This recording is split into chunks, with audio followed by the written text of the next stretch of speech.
Good afternoon and welcome to this VTT's webinar on impact leadership.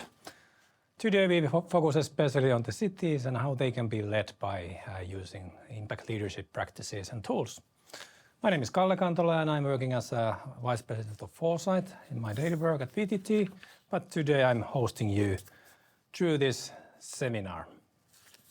Let's take first couple housekeeping practicalities. So basically this will be roughly 60 minutes webinar.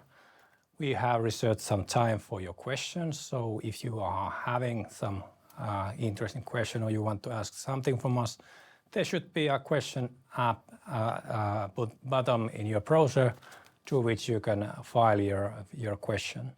Please remember that it's not visible if you are having the full screen mode on. So take the normal mode if you want to ask questions.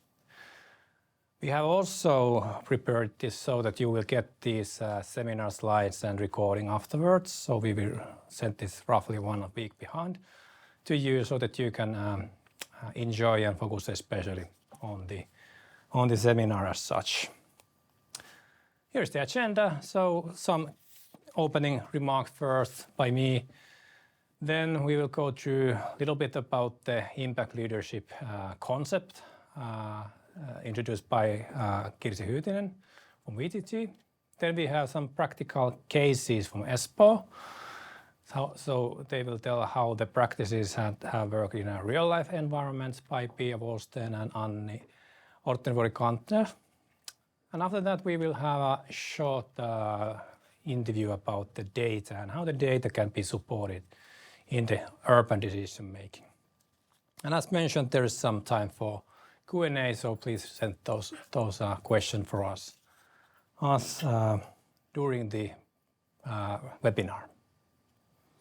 Okay, let's get started. So why cities need impact leadership now? As said, I'm working daily work as a Vice President of Foresight and Data Economy at VTT, and in my work we have seen that there's a lot of phenomena coming which challenge the environment, how decisions are making, in companies, but especially in the public sectors. And cities are playing really critical part in this settle, because if you look cities, most people are living in cities. Most innovation is created in cities. Most GDP is created in cities. And also most energy is consumed in the cities, and like greenhouse gases are emitted from the cities. So cities are really key body, and city decision makers are really a key persons to set the future for us, whether it's like drive it to the better well-being or drive it to the better growth or economical aspect or sustainability. Cities are the key area, and cities decision makers are playing really critical role there in our future. But their role is not really easy because cities are the area and city decision makers are the players who need to cope with the existing big issues, but also the long-term bigger challenges, whether it's like fighting towards the climate change, build resilience toward uncertainty, and so on. And the environment that the city decision makers are making their decision is very challenging, especially now after the COVID time. There has been different kind of global catastrophe or disturbances in the decision making environment. So it's a very uncertain area where the decisions need to be taken. Also, there's a lot of stakeholders that are taking the decisions and giving their feedback and opinions for the decision, which make it very like a challenging role for the decision makers to make the decision. But their role is really critical. And luckily, there are new ways to support the decision making. There's more data, there's more methods to do that can support and advise decision making. And we call this as impact leadership. And next, Kirsi Hyytinen will be presenting you and telling you what is really the impact leadership about. And I give this now to Kirsi Hyytinen. So welcome, Kirsi. Kirsi is working as a research team leader in VTT, leading the Future Proof Societies team, and Kirsi has been one of the pioneers in the impact leadership methodology creation. Please. Thank you, Kalle, and good afternoon also on my behalf. So I'm telling you, and in this speech I'm telling you and reflecting that why does this impact leadership matter for cities right now? So as Kalle already told you, that cities are expected to tackle multiple simultaneous challenges. So climate change, accelerating the economic renewal and well-being, accelerating and ensuring the societal well-being for the people, and also creating the circumstances for the resilient society. And often all these challenges needs to be tackled at once. Also the circumstances are uncertain and including the continuous fast changes. And the reality is that many of these challenges are deeply interconnected, and of course, like also Kalle mentioned, requires a lot of collaboration with the cities, industry, citizen, and also researchers. However, these decisions are still made too often in the silos, and also the focus is quite often a short term. And this is exactly where impact leadership comes in and why it is so important. So impact leadership, it's the strategic approach developed at VTT together, for instance, with our partners like Espoo. So it's developed to support cities in leading and accelerating this change in this fast-moving world. And impact leadership provides the structured, evidence-based approach to decision-making and enabling the city leaders be in the driver's seat and setting the long-term targets and also accelerating the needed change with the measurable impacts. And also from these long-term ambition targets also lead with the concrete actions. And for us, the impact leadership, it's about the shifting the role of the city leadership. It's from reacting to individual problems to the actively steering this long-term change. It's about also making these impacts of decisions visible early enough so that cities can make informed choices and stay focused on the topics which really matters. And also from the perspective of all the stakeholders living and acting in cities, such as industry and the citizen. If you remember 3 points from my presentation, I hope that these are the core points you remember. So impact leadership, it's about the helping cities see the whole system and it's helping to avoid unintended consequences. The second point is that it makes impact explicit, visible and actionable, and also putting the emphasis on the long-term societal value in the balanced way that it's taking into consideration the economic, societal and environmental value. And the third point is that it helps to strengthen the leadership capability and help city leaders to make future-oriented decisions. So impact leadership, it's about it's a modular approach, including these five modules. And what I will do next is that I will walk you through these core building blocks or modules of the impact leadership.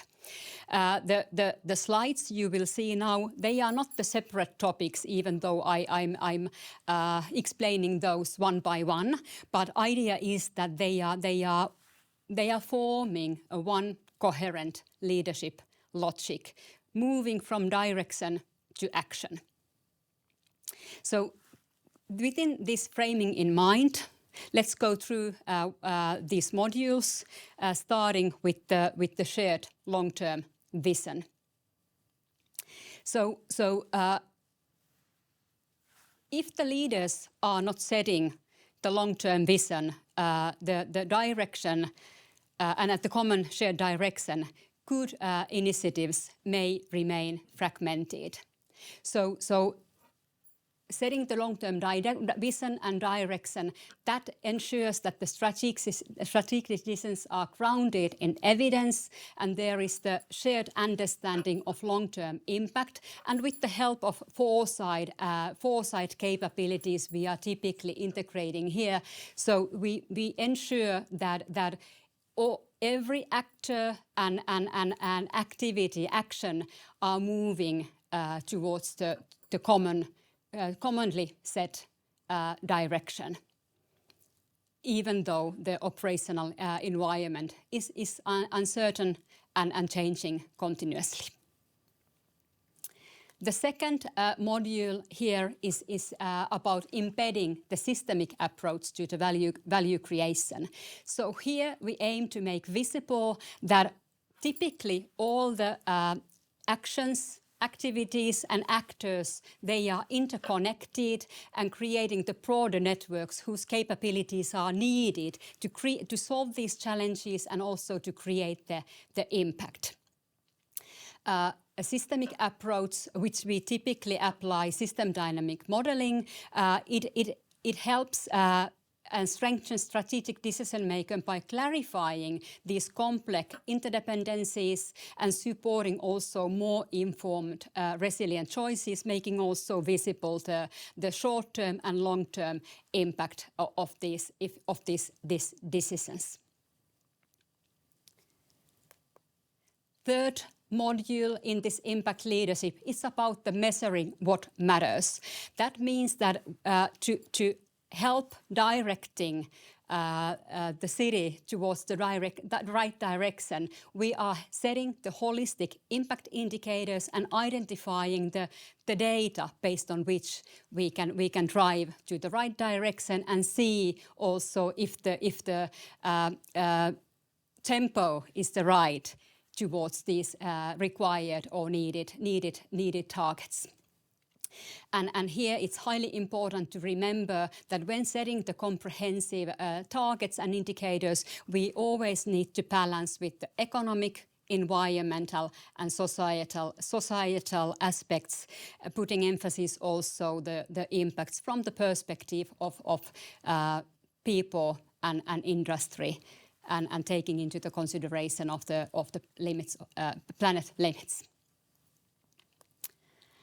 Fourth element is that without the concrete ecosystems, platforms and test beds, all these frameworks, and without the concrete context, all these frameworks remain only theory. So in every single case, we need to contextualize that and test in the living environment and take into the consideration of the needs in the specific contexts.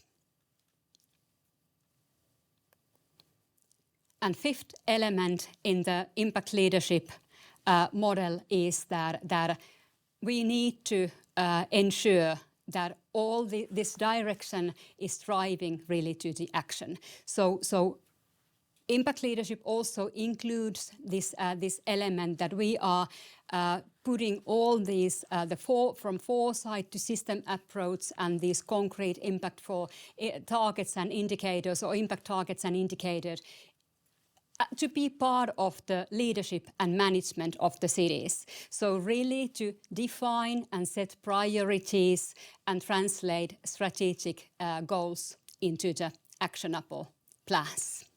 So these are the 5 core building blocks in the impact leadership model, and now we will hear more about the practicalities, how the city of Espoo has put this into an action.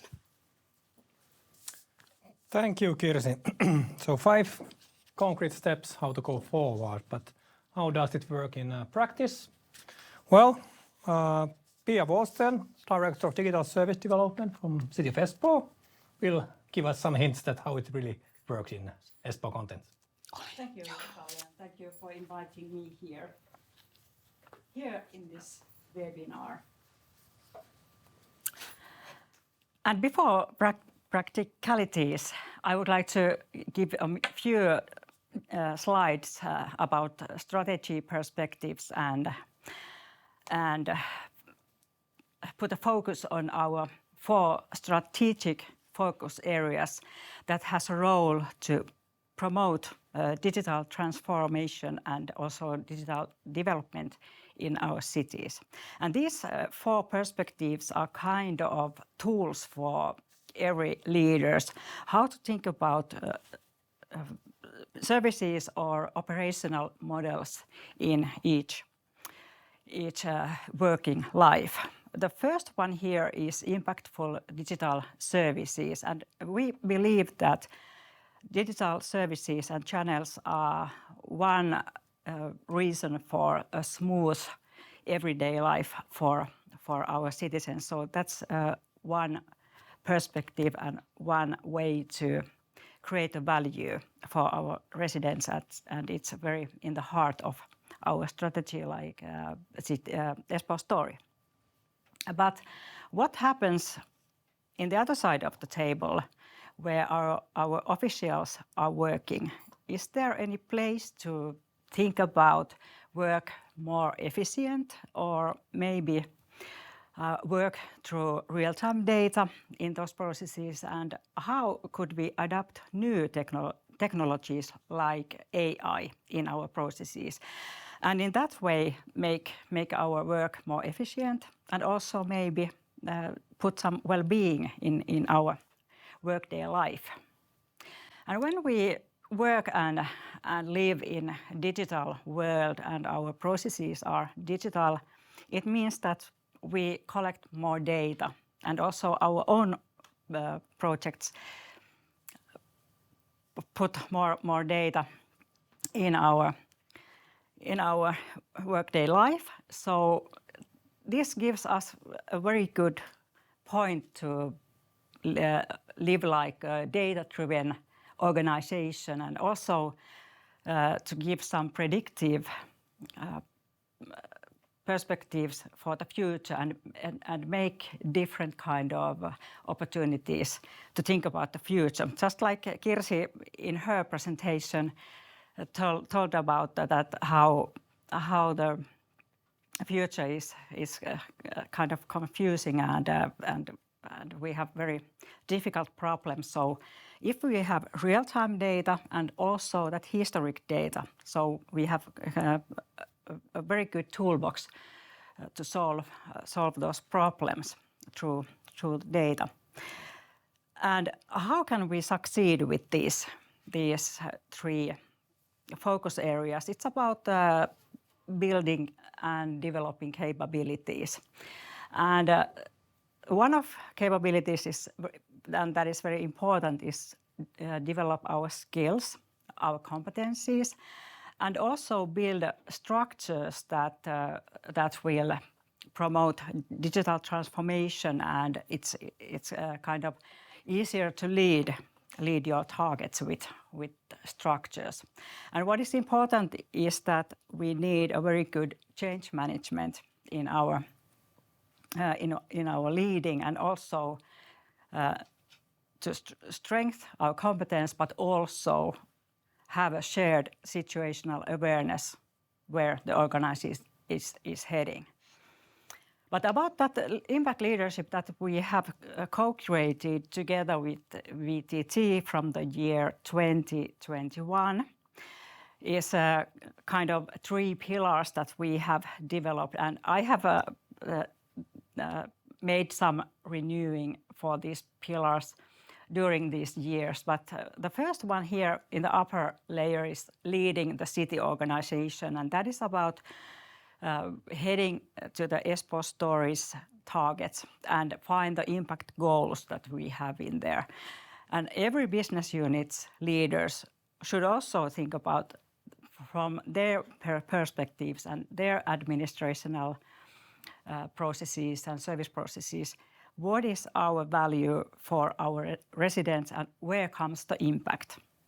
Here is also very, very strong perspective about organization culture and how we build that kind of culture that we can we can lead the city by systemic thinking. Then there comes knowledge management that is about data governance.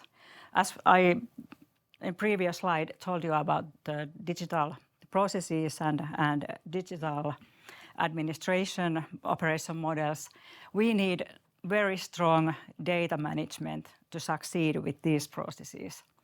And this knowledge management, they create the base for the city leaders to lead with data, and we need also for tools for analytics and data management. So at the moment in city of Espoo, we are creating a data platform and get the data out from silos. That's what Kirsi just presented in her presentation, that the data is usually in different silos, but when we have a common data platform, we can collect data from the silos and also share the data within organization.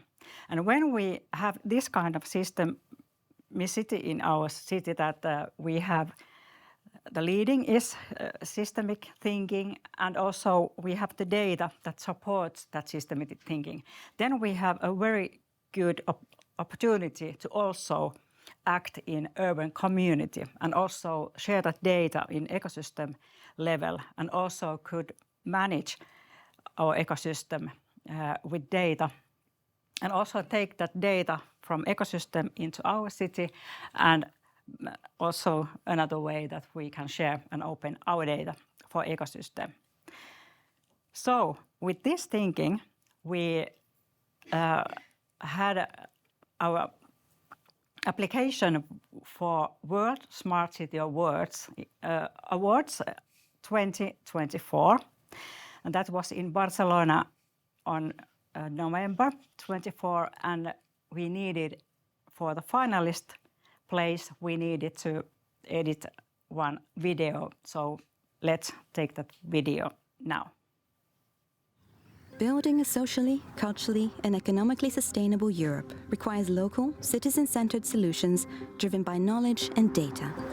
That's why in 2019, Espoo started to develop the Impact Leadership Programme with VTT, one of Europe's leading research institutions. One of the programme's purposes is to ensure that urban development addresses diverse community needs and brings Espoo's strategy to life. Once the pandemic hit, we had to rethink how to best serve our residents.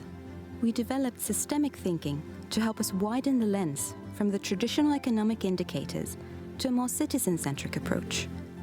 Now Espoo stands out by measuring the true impact of our actions, setting a benchmark for a truly data-driven governance. The program has evolved from strategic impact management to a city-wide approach.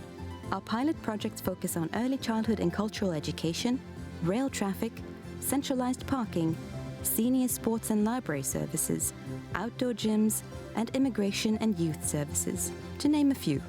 By focusing on impact and prioritizing facts over assumptions, we deliver better services, foster social innovations, and improve decision-making. Through this leadership model, we not only enhance our operations, but also set a standard for citizen-centric, sustainable urban development.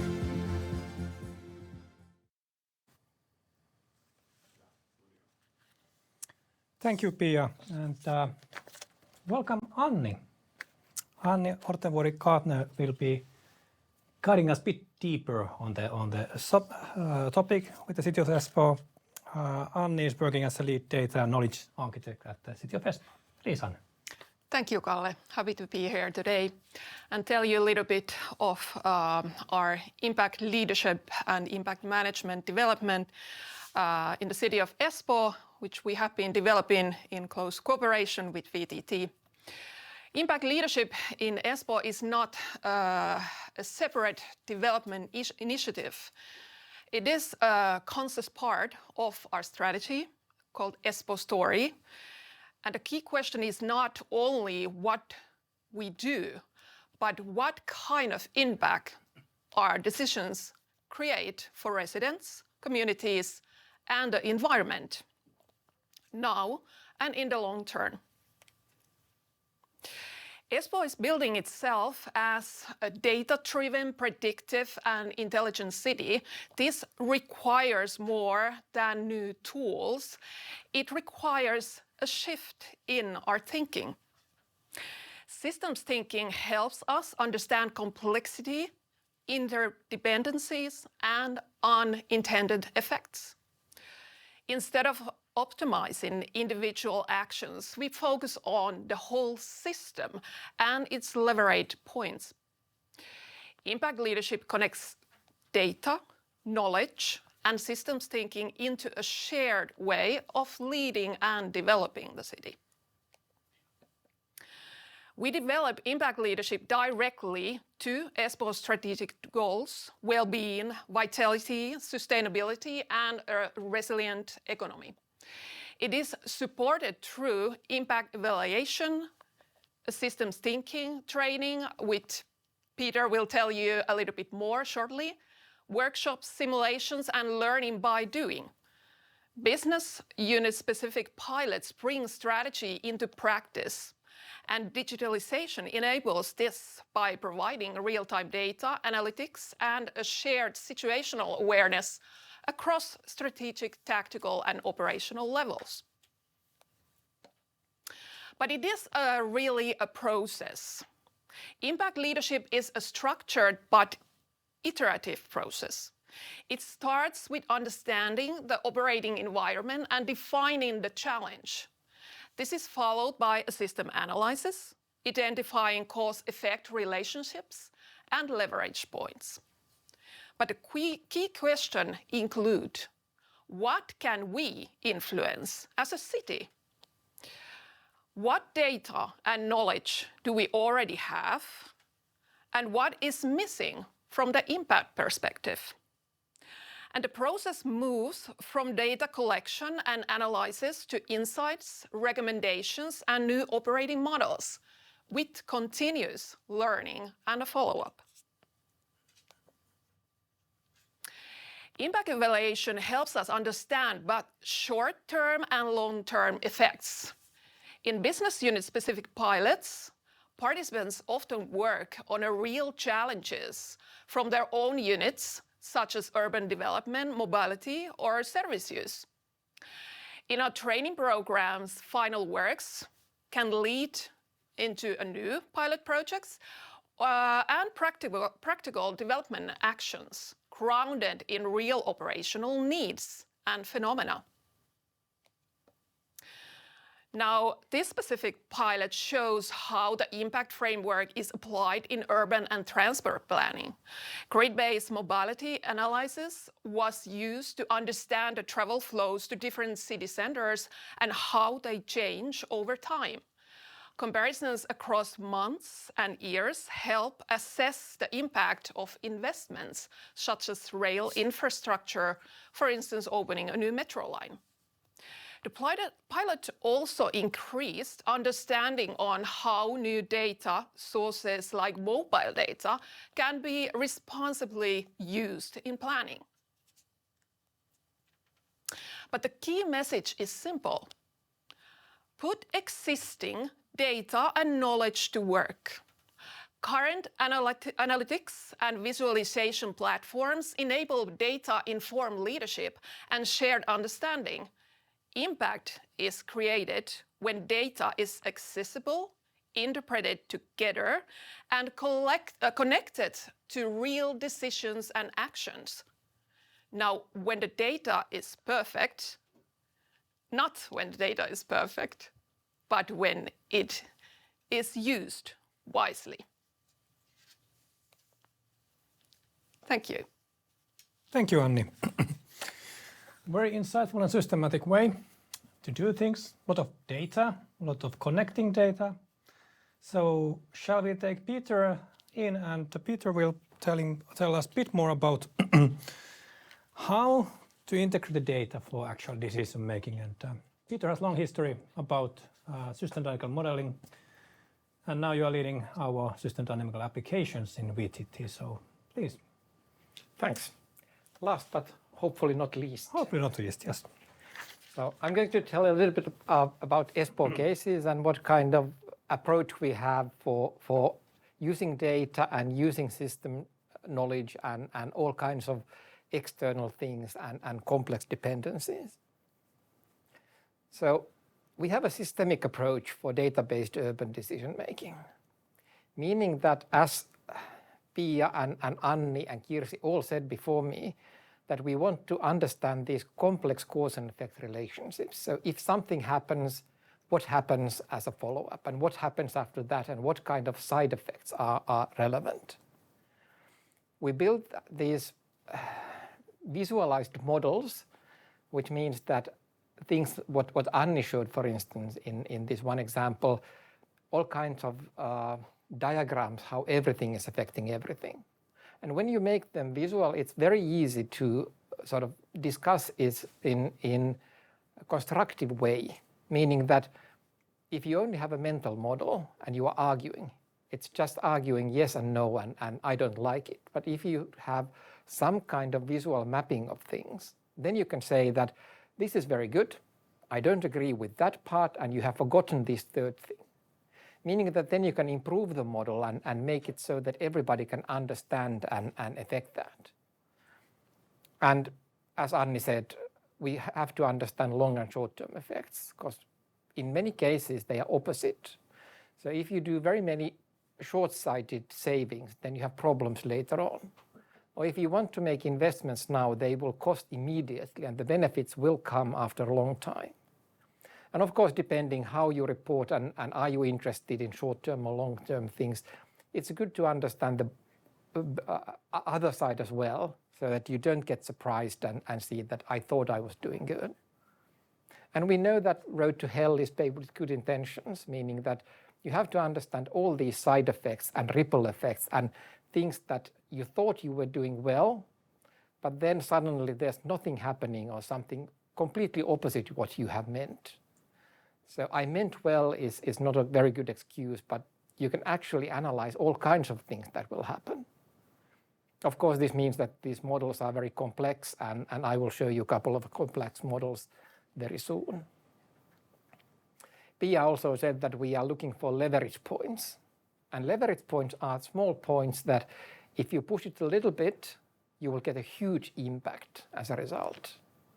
Because in many cases in public sector and city context, you are putting all your money and resources and work on something that is buffered. It's like Teflon. So no matter how much effort and resources you put on it, you have nothing to show. And then side by side is something that you can only push a little bit and then you have a huge impact.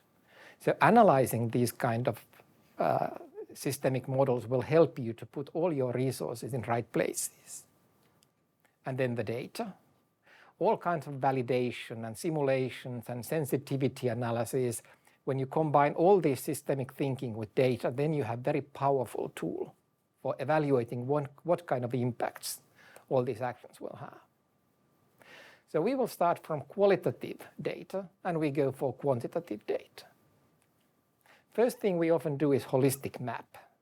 Holistic map is very complex things where everything affects everything and you visualize it. And that's the first and second bullet point I showed before. Understanding these connections and visualizing them. So it means that then you can see all kinds of things with all stakeholder groups and all relevant things. And normally they are very large and complex. We are calling them spaghetti diagrams. And I will show you one of them. This was done for immigration integration in Espoo. When immigrant people come to Finland and Espoo in this case, they might come for studying or for work or refugees and sooner or later some of them will need work. And then you have all kinds of work-related services. There's a support group with language and religion and nationality, but longer you are staying in Finland, you will have this local support group as well. And you start understanding the Nordic or Espoo environment in this case. You might have these capability centers and learning centers that will help you. They will help you, for instance, in language and all kinds of physical well-being. And if they are successful, then you will have your work and different kind of career after that. And then you start earning money, then you have meaning in your life. When you are feeling good, then the family is feeling good, and there are very many different services taking place. You are part of society, and all things that you will do will contribute to the well-being of Finland and city of Espoo as well. All this is taken into account and change all these services that are aimed for immigrants. Now this is called spaghetti diagram, so showing all kinds of things in immigrant person's life. Now what kind of data is needed? When we do this kind of thing, normally there are two kinds of data analysis. Otherwise you take all the data you can get and then you just hope to find something. But if you do systemic thinking first, then you can evaluate what kind of data forces and sources are needed. So for instance, we need something from Migri, from Immigration Service. This is not something city has. Employment Service is now part of city. All kinds of skills center, in Omnia in this case, education and culture services, health and social services with health district. We have social insurance, we have tax registry if you are earning money, and questionnaires, my data, company data, third sector data, and only small part of that is part of city managed data. And you need all that, and you have to make requests and combine all that together in order to have the holistic picture of that. So this is how systemic thinking is enabling all kinds of database services. So we have all this data and we know that we need these to understand the situation city officials and immigrants and unemployed and employed people are working for. So this is holistic map. Now the next stage is analyzing this holistic map. And we know that there are certain structures, reinforcing structures and balancing structures and oscillating behavior. And by looking at these systemic models, you can analyze that there is a possibility of this huge benefit, or there's a ripple effects, or there's death spiral of something like social exclusion from society. And I took one example from Kera, which is part of city of Espoo. It's the red dot in the middle. There used to be lots of logistics centers, and now they all left, and they are planning a prime site city district there. And the preliminary planning guidelines were 14,000 inhabitants and 10,000 jobs. And when you are doing planning on that, sometimes you are sort of surprised that even though you are planning 10,000 jobs, they don't appear out of nothing. So you have to make this region attractive for private sector and citizens, and we did this kind of holistic map for that. And we included all kinds of stakeholder groups, big tech houses, all kinds of big markets and shops, and these coffee shops and barber shops and bars. So how do you make this kind of thing happen? And when we analyzed, we saw that there's a leverage factor, that if you have through traffic a lot, then all kinds of small businesses are interested, because all this through traffic will leave a little bit money behind. Then you have all these very simple first level services, which will make it very attractive for big tech houses who need good connections and local workforce, and also for these big markets. And it's very attractive for citizens as well, because you have all the services, both private and public services there as well. This means that by analyzing these kind of things, you can make the right decisions. And when we are talking about data, of course, we didn't only rely on people's attitudes. When we got this holistic map, we saw that there's all kinds of things needed, but there are very nice reference cities in Aarhus and Bergen and other Scandinavian cities with very similar cases. And some of them have done all these through traffic with buses, and some of them have done with light train. And we noticed that if you have a light train, then the value of land is different, and there are different kind of businesses participating, and the growth is completely different. So if you only analyze it as a traffic solution, you are missing this city development issue. So how do you create a beneficial city and jobs there as well? So in this case, the traffic solution should be evaluated as a city planning tool and not just traffic tool. But this is all something that we can do with very little data. The next stage is dynamic assessment. So if you put lots of data inside, you can have simulators and all kinds of things that you can test. You can have 100,000 simulators and do sensitivity analysis. And instead of saying that this is affecting that, you can actually say that this is affecting something in 3 months' time and 5 months' time, and how much money I should put there. And you can test what will happen in different scenarios.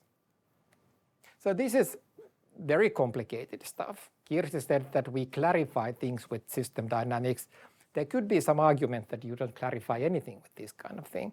I put some titles. So there's city budget, there's city operations, building stock, infrastructure, public transport, education and culture, unemployment, health, social and health services, third sector, citizens, and brand and business ecosystems and companies. So this is simulation model. So it would be not beneficial looking each of these small arrows, but better simulate different things. And we used lots of data from city and sort of different alternative futures. So meaning that we have all these things that might happen, and we include data from there as well.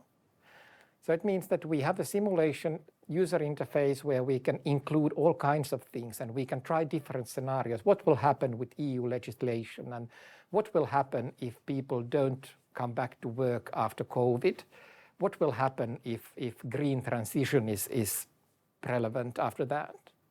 And you can see that all kinds of future scenarios and things, you can have different decisions. And this is actually called a management flight simulator, meaning that then you can try different things before you put them into action. And you can see that I will do 100,000 simulations, and in 95,000 of those, this will be a good decision. But in 5,000 of those, there will be some challenges. And I can even beforehand plan sort of corrective compensation. So how I will compensate all these potential problems my decision will have. Now, systemic renewal, actually this is the impact leadership program that Anni and Pia already said.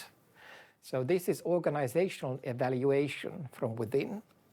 So system intelligent organization understands all these ripple effects and complex things together and makes better decisions. It should be on all levels, and like Pia said, there's strategic, tactical and operative levels. And many of the applications Anni showed is that we do on operative levels on different small problems different units within city will have. So they are very committed in solving those. And one part of that, how do you get systemic renewal, is training. And Anni already promised that I will show you some training stuff. This is now 4th or 5th time. Currently there's one going on. So we are teaching people how everything affects everything, how to make these maps and how to analyze them. And the current course that's taking place, I think there's 60 or 70 people participating. So this is very popular, and this is now 4th or 5th time we are organizing that. So this kind of shows how everything, how do we put all these different things, data and understanding in sort of complex city problems, and how do we solve them. But I think this is something I wanted to say, so thank you very much for your interest. Thank you, Peter.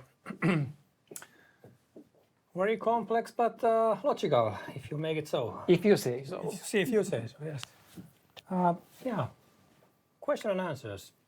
So you can still send the questions by using this as a question tab. And remember, it's not visible in the full screen mode, but will be visible in the normal mode. First question, how did you collect the data, for example, in Kera? Is it Peter or is it actually Pia?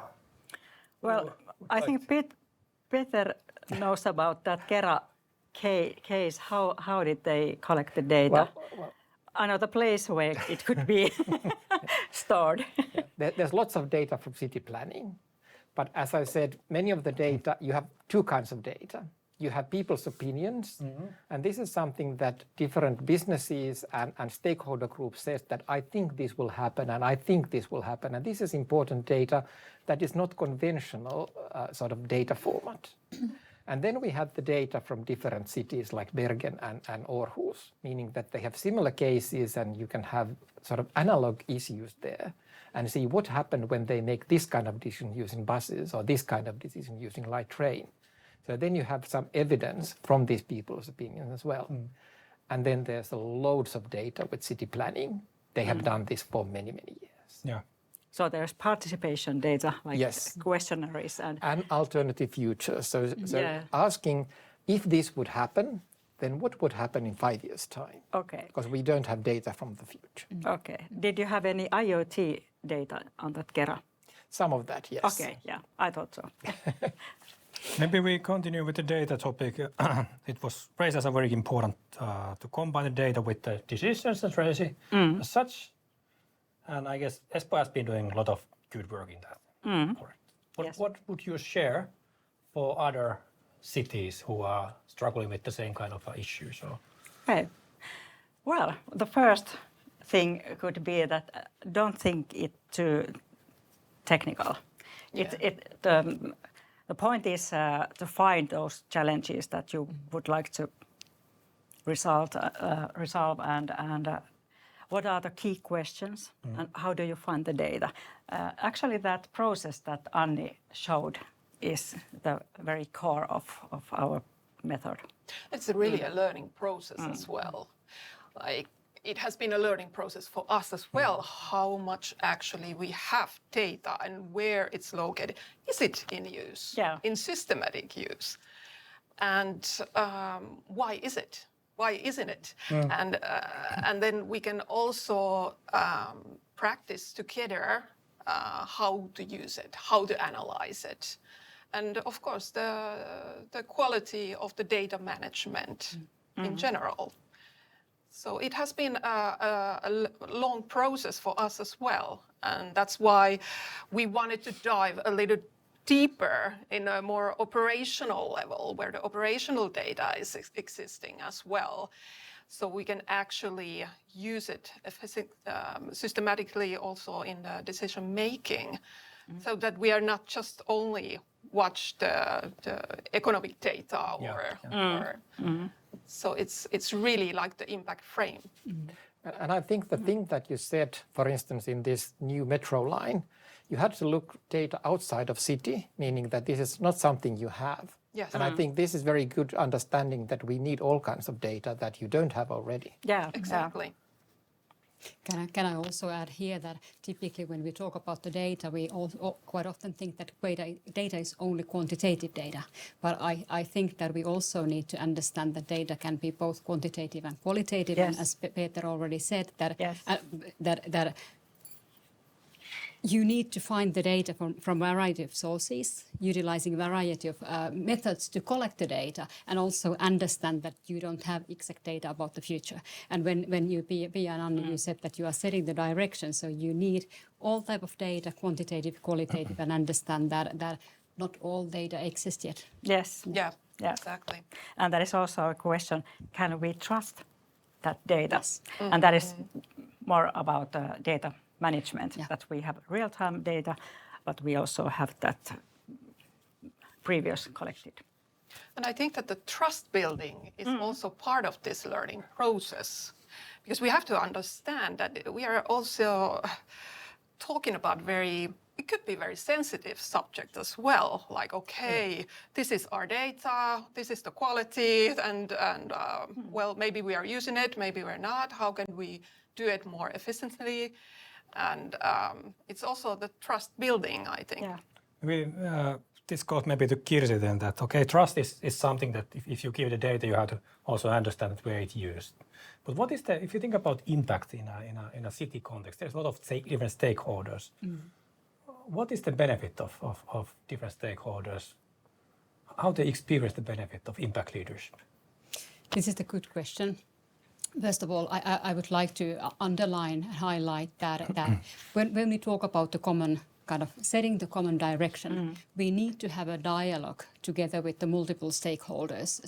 So understanding that if we are solving these challenges, for instance, the green transition, so what is the benefit for the city? What is the benefit for the people creating the solutions for that? What is the benefit and value for the industry, and what is the benefit for the environment, but also where are the limits of the planet? So all these aspects needs to be taken into account when you are setting the targets which are accelerating the change.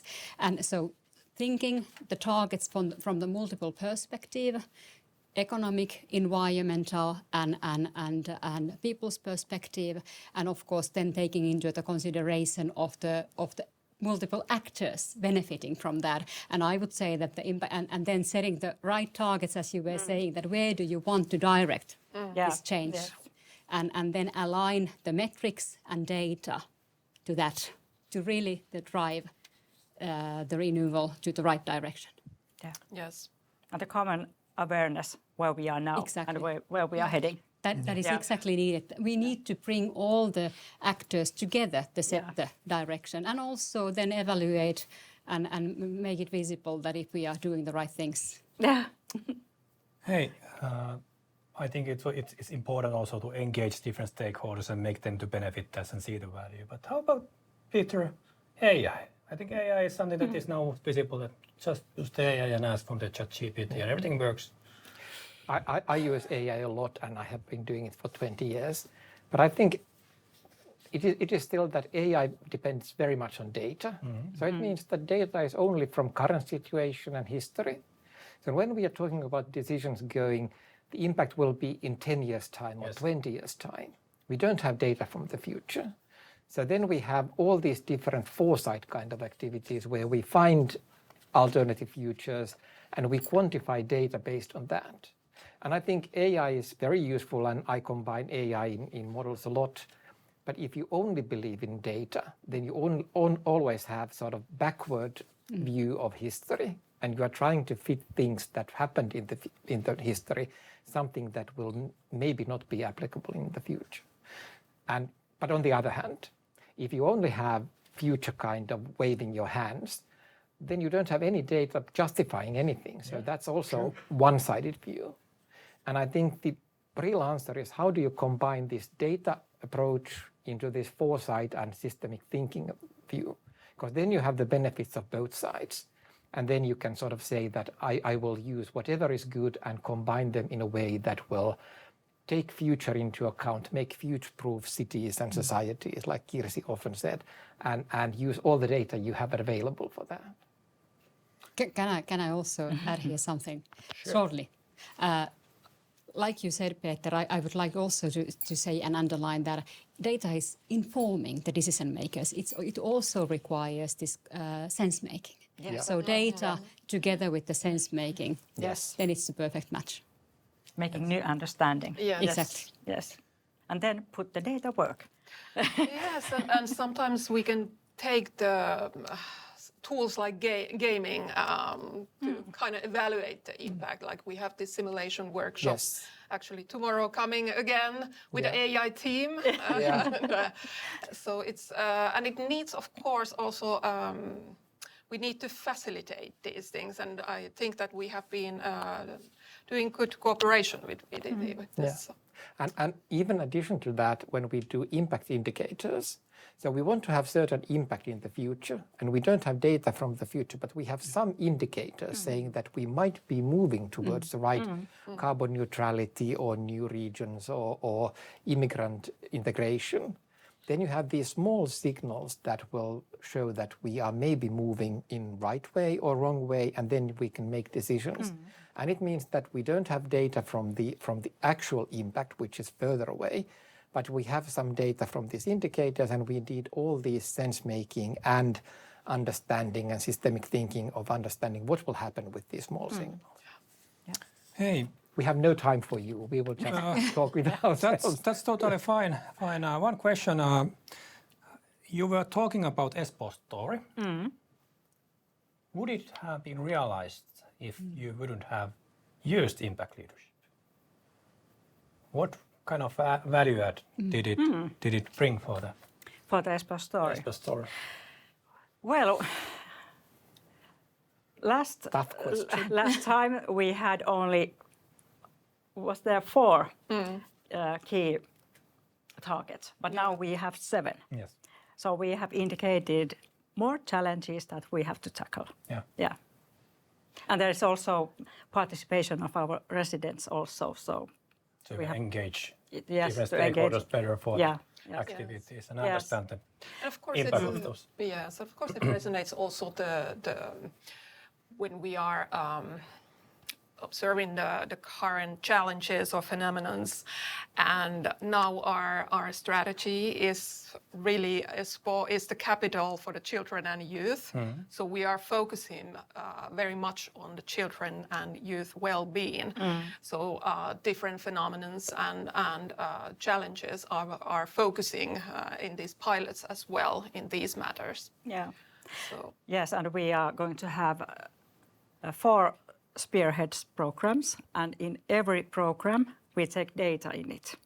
So I assume that our data maturity will increase during next years. Sounds good. Yeah. Okay, thank you. I think we have answered all the questions. So it's time to wrap up things. For the audience, if you have any questions and feedback, we will send you feedback questionnaire now after this, and if you want to contact, you can contact Antti Kojola for further inquiries about how this could fit on your purposes also. And of course, you can also contact us, every one of us. There you can see the contact information for all the speakers. And as said, you will get this material afterwards. But if I put this in a blunt bullet, so I guess it's important that cities are really in the center when we think about the future. You have to make city decisions really accurate and directly to the impact. You need to have a strategic framework there, the targets, Yes. and based on that you can understand what kind of a data you need. And you can basically make models, you can make the indicators. It can be very complex, but if you do it in a systematic manner, you have the foresight, you have the KPIs, you have the stakeholders, you can actually make quite nice models and simulators for very specific or let's say complex things like the immigration or the healthcare or planning the transition. So I think it's a very powerful tool. But it needs to be doing also the basics in place, that you have the data in managed and data is current. You have to have the trust in place also. But you have to also have people in the city organization who understand how things work. So you cannot just do it like the externals. You have to have internal understanding and capabilities there. Yeah. Was this more or less the big story? It was the very core of the... impressive. Yes. Good. Hey, thank you for that. Thank you for the speakers. If you want to know more about the smart city and what happens there, there is actually a Finland-Sweden Smart City Forum organized by VTT, RISE, and IET Smart Cities Journal. Was it end of this month? Well, there you can see the 14th of April. So next month. And there is a link also where you can see the agenda and register if you are interested. But from our side and from our behalf, I hope you enjoyed the session and webinar. You get the materials. If there's any questions, any interest or argumentation, please send us a mail and we will respond to you. It was a pleasure. Thank you, everyone, and have a great rest of the day. Thank you. Thank you. Thank you.